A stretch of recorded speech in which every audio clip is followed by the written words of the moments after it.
Hello my dear students, 10th అయిపోయి inter first year are 11th స్టాండర్డ్లో ఉన్నారా మీరు?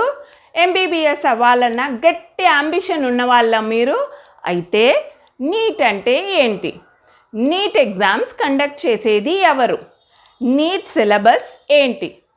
ఎన్ని క్వశ్చన్స్ ఉంటాయి? అంటే పర్ సబ్జెక్ట్స్కి ఎన్ని క్వశ్చన్స్ ఉంటాయి? నెగటివ్ మార్కింగ్స్ ఎంత? ఇవన్నీ డీటెయిల్డ్గా నీట్ ఎలా చదవాలి? తర్వాత ఒకవేళ నీట్ పాస్ అయితే మాకు ఏ కోర్సెస్లో జాయిన్ అవ్వాలి?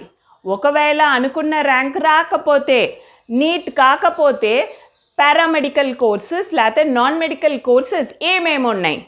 ఈ డీటెయిల్స్ అన్నీ తెలుసుకోవాలనంటే కింద డిస్క్రిప్షన్లో లింక్ ఇచ్చాను, అది క్లిక్ చేసి నా ఛానల్ మర్చిపోకుండా చూడండి. లైక్ చేయండి అండ్ సబ్స్క్రైబ్ చేసుకొని ఛానల్ చూడండి.